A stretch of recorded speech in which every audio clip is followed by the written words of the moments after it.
We got a 1994 F150. I put a caliper on this the other day because it was stuck. That's what they wanted, the caliper stuck on it.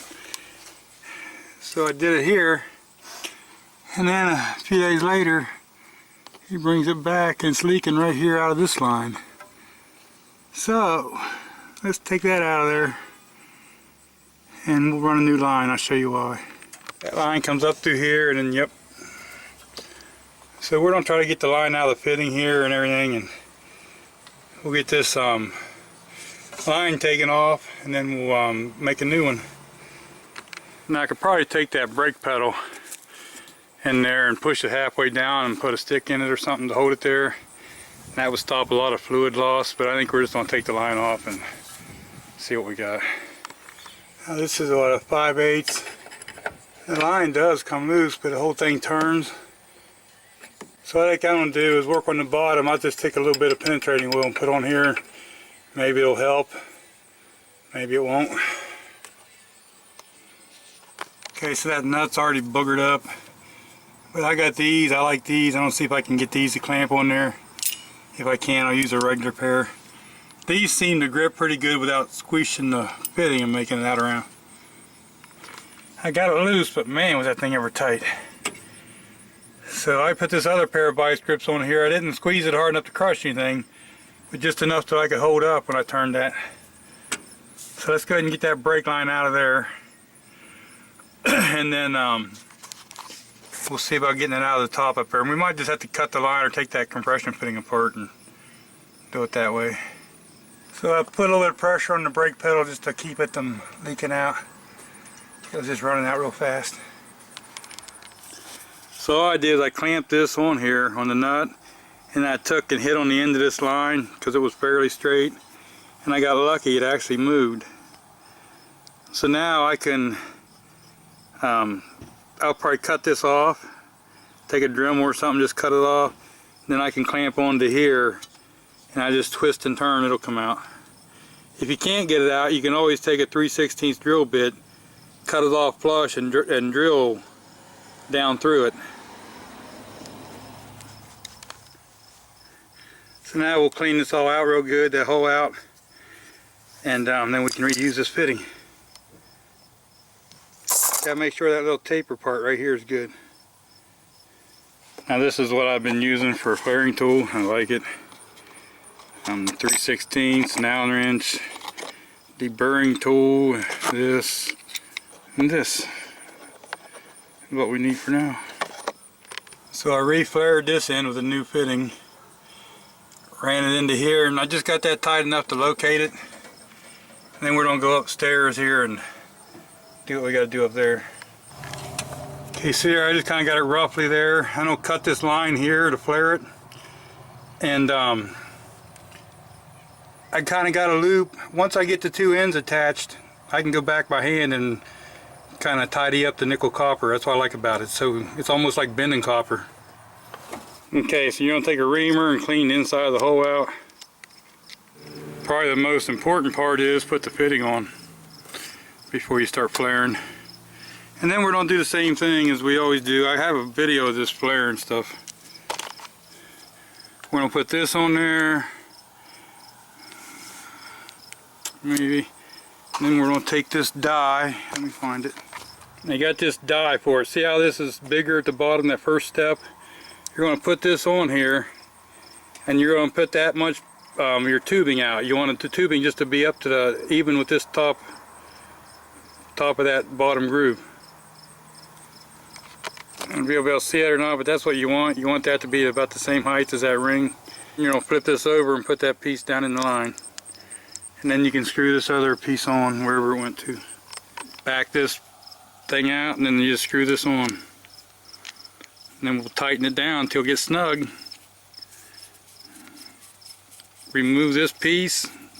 So that little die piece we don't need anymore. Here's what you should have, and it should be pretty well centered. Some people call it a bubble flare, but it's not. It is not a bubble flare. And I don't know if you can see the little plunger down in there. You screw this on and it finishes folding them down in. Finishes the flare. And there we have a flare. So I'm going to put this line back down in there and connect this. Now if you're going to fish that through somewhere you think don't get dirt and stuff in it, either put a piece of tape over it or a vacuum cap or something over that line. The last thing you want to do is fill that line full of dirt. So let me get the two ends on there and connected. And I'm going to go ahead and connect them and tighten them up. Then I can bend this line by hand. This is soft enough you can just bend it by hand. I don't know, I'm doing this left-handed, I probably should just do it. And we're going to get this started in there. I like to back the nut up once and then turn it in.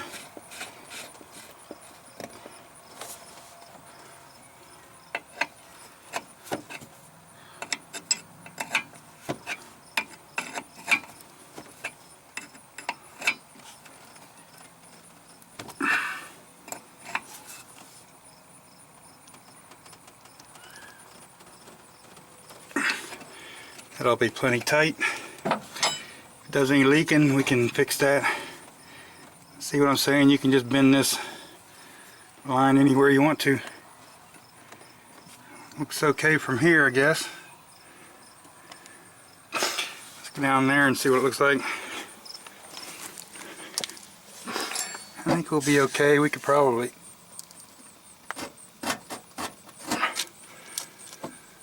that'll be fine.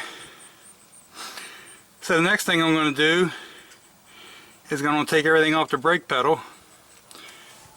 We're going to open this bleeder up and just let it run. I don't do this on a good truck. With a work truck, I just weighted it down. If you can prop that brake pedal down any at all, it'll keep it from running out on most of the cars. I should have had to. There's air coming out. All I'm going to do is just leave that run. I got the cap off the master cylinder. I just got it on there loose. I'm just going to let that run. See the air coming out? It'll pretty much self-bleed itself. Once it starts running good fluid without no air or nothing in it, I like to just go ahead and let it run for a while just to make sure. But this is all I'm going to do. I'm going to bleed this like this. And then after I bleed it like this, I'll hit the brake pedal several times just to make sure with pressure that these fittings aren't going to leak.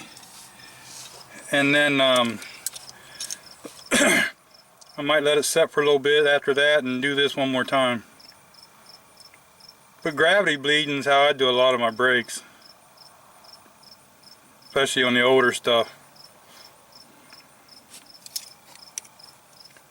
Just let it run. Besides that, you're flushing a lot of the old fluid out. Also, I got to try to see if I can find a rubber cap. I don't know why they don't give you rubber caps with them. If you put a rubber cap over this bleeder to seal that hole up, a lot of the debris won't go down in there, and usually your bleeder will come open again. So we're just going to let that sit there and run. I don't keep an eye on the master cylinder and just to make sure I get the air out of it. And then you see where it was leaking on the metal of the truck and stuff like that. After I get everything done and I know there's no leaks, I'll hose this thing off really well. Okay, now with all those fittings dried off, I sprayed a little brake clean on them, dried them off, and we're gonna get it in the truck and we'll push the brake a few times. Feels like a good pedal. Now let's see what we got here. And this bottom one down here that was leaking, it's all dry, so that's a good thing. I think now I'll let it set a couple of minutes and then I'll loosen this bleeder up and just let a little bit more fluid go through. Now I did put a bleeder cap on there. So I think right now, seeing how we pumped the brakes quite a few times, now you could start it up and do it, but it should show a leak by now. Make sure you top off the master cylinder and put the cap back on. I've done this several times coming up through here.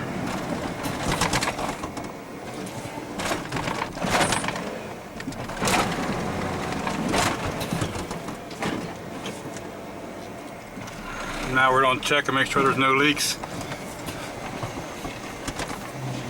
I'm going to leave that wheel turned to the right.